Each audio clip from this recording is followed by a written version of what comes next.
mengoleksi? Ya, mulai koleksi. Untuk mengoleksi uang atau terjun dalam dunia numismatik itu sejak 6 Januari 2008 atau sejak usia 7 tahun. Uang pertama kali uang apa yang sampai dapat yang buat kayaknya saya harus punya ini harus punya Mata uang koleksi pertama itu mata uang Nederlands Indis, mata uang penjajahan kolonial Belanda yang dicetak 15 April 1912 di pabrik percetakan Utrecht, pecahan 5 sen berbahan nikel, beratnya 5 gram. Motivasi apa? Yang menjadi motivasi untuk mengumpulkan koleksi ini? Motivasi saya untuk mengumpulkan koleksi-koleksi ini karena ketika itu saya merasa bahwasanya pada setiap kepingan uang itu memiliki sejarahnya sendiri, historiografinya sendiri, yang sejarah itu kelak dapat dipelajari oleh anak-anak, para pelajar, para mahasiswa. Maka dari itu dengan tekad saya mengumpulkan ribuan jenis mata uang. Saat ini 2.600 jenis koleksi dari 156 negara. 2.600 jenis. Nah, untuk kurang lebih lebih dari 2.000 ya. Kira-kira menghabiskan berapa untuk mengumpulkan? Kalau Kira-kira mungkin sekitar 800. Karena itu kan tahapannya selama 15 tahun. Jadi saya mengumpulkan uang dari, saya juga selalu menulis beberapa buku, dan buku itu dibeli atau peminatnya itu kalangan-kalangan numismatik di hampir seluruh Nusantara itu dibeli. Jadi saya perputaran dari situ saya beli dalam pelelangan di Jakarta, di Surabaya, kemudian ada di Kalimantan juga.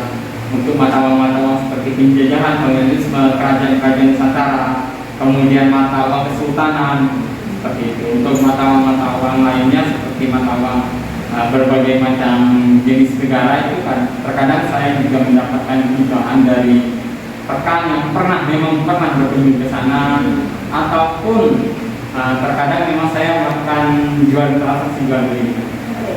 Dari umur 7 tahun ya? Ya. Berapa tahun berarti? Kalau kurang lebih 15 sampai 16 tahun. Berarti sampai kalau uang negara lain pernah menuju ke negaranya nggak untuk mendapatkan misal Amerika pernah ke Amerika untuk mendapatkan uang berapa? Oh enggak, kalau untuk langsung ke negara enggak. Tapi kalau untuk di wilayah Indonesia, ya kan, kadang saya langsung ke tempat seperti Jakarta, Surabaya untuk mencari atau berburu langsung sesuai dengan koleksi yang saya cari. Pernah ini berkomunikasi sama orang asal dari Amerika sampai samperin mau uang pernah gitu nggak? Enggak.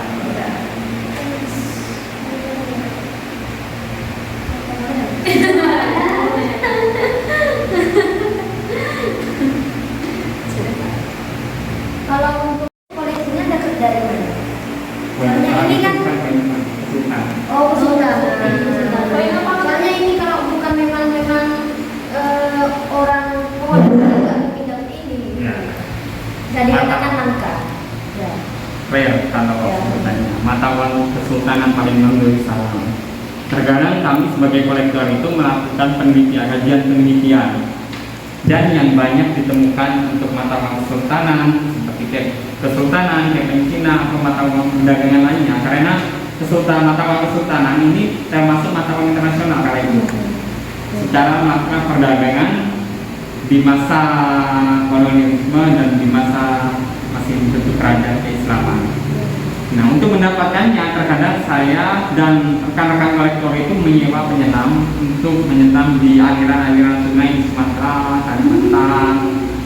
Karena aliran sungai tersebut yang dipergunakan sebagai jalur transaksi, jalur perdagangan. Kan mereka masih menggunakan kapal. Sampai sejati itu aja. Iya, kita sewa penyelam. Yang penyelam itu biasanya menemukan koin-koin itu dalam biji. Yang setiap biji itu mungkin sekitar 100, 200, bahkan 1000 rupiah dalam setiap bijinya. Seperti Dan kita bukan hanya sampai saat ini, kami juga meneliti uang tersebut. Makanya saya membuat beberapa buku, contohnya mata uang kolonial, itu satu jenis mata uang, satu buku. Jadi satu jenis koin itu satu buku. Benar-benar dijelaskan secara detail. Iya, secara detail, warna sejarah latar belakangnya, ornamennya, tanggal dicetaknya, siapa yang mencetuskan, alasan kenapa mata uang itu dicetuskan, kemudian juga penyebab mata uang itu ditarik dari peredaran, misalnya karena mata uang tersebut terlalu banyak pemalsuannya oleh penempa Tionghoa yang tempat tinggal di kota Batavia, atau selain itu mata uang itu tidak memiliki daya tahan yang lama. Karena contohnya tipis, mata uang paling benar di sana, bahannya timah. Mata uang itu mudah patah. Iya. Sehingga mata Tipis uang, ya? iya. Tipis banget.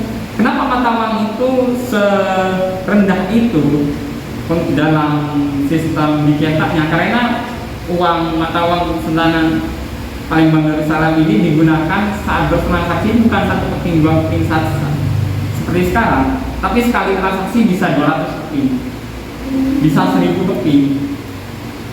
Makanya kalau kepeng Cina, terutamanya kepeng Cina seperti ini, itu satu kali transaksi setidaknya 1000 keping. Jadi makanya ada lubangnya. Kenapa mata uang yang digunakan dalam perdagangan itu ada lubangnya? Karena mata uang ini akan diikat dengan kertas tadi. Ya, Jadi diikat dalam ikatan film. diikat dalam 10.000 keping, diikat dalam 100.000 keping dan diletakkan dalam 10 biji.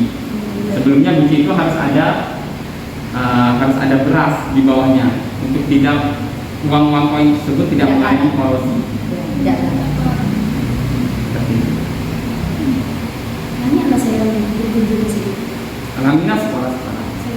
Kita kan juga kerjasama dengan sekolah, dengan tingkat perguruan tinggi, tingkat materi, SMA, SD, terutama SMA dan perkuliahan itu ada. Memang kita terutamakan kita kerjasama dengan pihak mereka untuk pembahasan tema-tema tertentu, misalnya mata uang kolonial atau mata uang kerajaan Nusantara di masa Hindu Buddha atau mata uang perdagangan internasional. Jadi memang untuk tema-tema tertentu dikhususkan. Dari Hindu Buddha sendiri mungkin bisa dijelaskan sejarahnya. Mata uang Kasih Kerajaan Sriwijaya digunakan karena bentuknya berbeda. Ya. Berbeda banget kan. Ini tidak termasuk mata uang koin. Karena sebelum mata uang koin itu ada mata uang pasca barang, ada mata uang barang. Kalau mata uang barang itu seperti manik-manik, pecahan kerang. Namun mata uang barang ini kan mudah pecah. Ketika digunakan mudah pecah dan tidak awet. Sehingga ketika itu masyarakat, terutama di wilayah Sumatera, itu berpikir bagaimana caranya kita membuat mata uang sebagai alat transaksi yang bisa digunakan dalam jangka waktu yang lama. Tercetuslah mata uang. Kenapa bentuk ini sebenarnya menduplikat dari bentuk kapal jong Java. Iya. Kapal jong Java, kapal Java yang sangat dibanggakan oleh Kerajaan Sriwijaya kali itu. Jadi bentuknya menduplikat dari kapal. Dan setiap mata uang atau setiap mata uang Kapi ini memiliki beratnya masing-masing. Disebut dengan mata uangnya Kapi. Satu Kapi 32 gram. Uang Kapi. Ya. Jadi untuk ukuran-ukuran yang lebih kecil itu perbandingan setengah dari ukuran sebelumnya. Ya seperti setengah Kapi. Kemudian seperempat Kapi, 1/8, 1/16 dan seterusnya. Ini koleksi. Nah, ini koleksi pertama. Ini. Iya. Ya. Mata uang ini dicetak di pabrik percetakan koin pecahan 5 sen, bahannya nikel, beratnya nikel. Kebetulan saya merupakan orang Belanda. Ya, jadi saya lagi di Belanda beliau, dan saya dididik dan dirawat oleh kakek nenek, bukan oleh orang tua. Jadi dari sistem pendidikannya saya, dari adab dan lain sebagainya itu pendidikan Belanda sebenarnya. Dan salah satu kenapa saya dapat lagi dalam mata uang, karena saya di rumah beliau, di rumah kakek nenek kan masih ada ya beberapa keping mata uang Belanda yang pernah mereka gunakan. Berarti itu salah satu bentuk motivasinya. Iya. Dari itu ya. Itu 2008. Kalau ada yang Iya.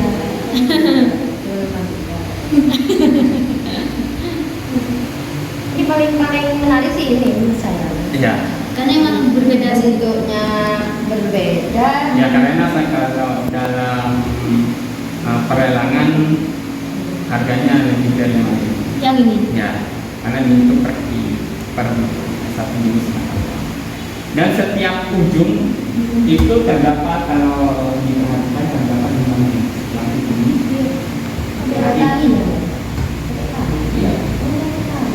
Karena uang tersebut digunakan dalam jumlah yang banyak dalam sekali transaksi. Jadi Oh iya, ini ada bolongan. Iya. Ada bolongan itu.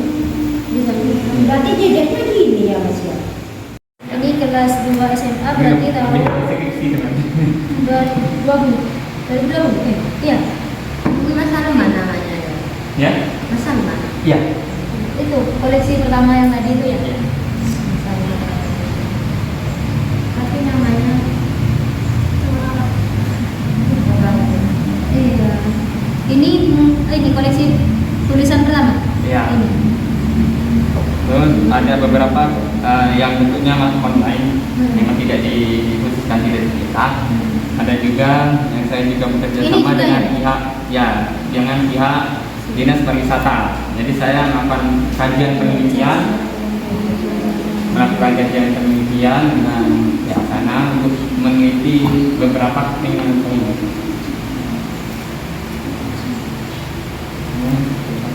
Ini yang masih dalam masalah penelitian. Ini kedua Iya. berarti ya. Tulisan kedua ya. Iya. Yang ini. Ini masih dalam tahap penelitian. Jadi setiap ornamen, setiap unsur, setiap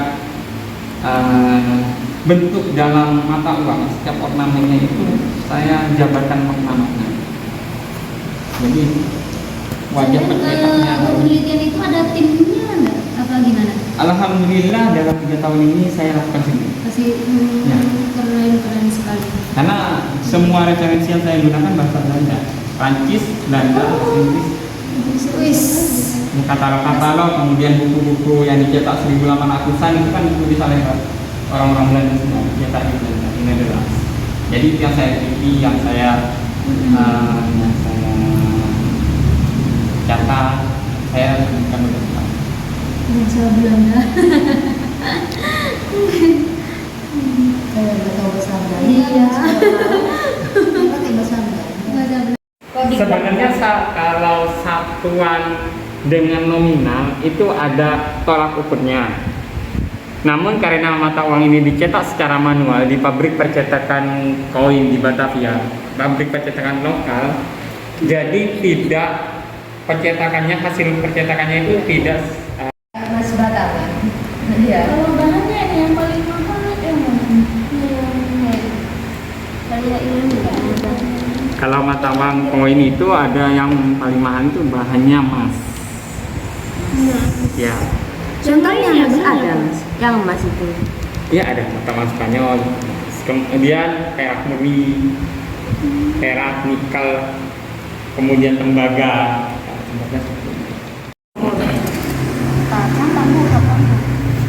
Biar kelihatan jauh ya Bu. Ini kisah Sampang. Enggak tambah Jawa Timur lagi. Nah. Indonesia.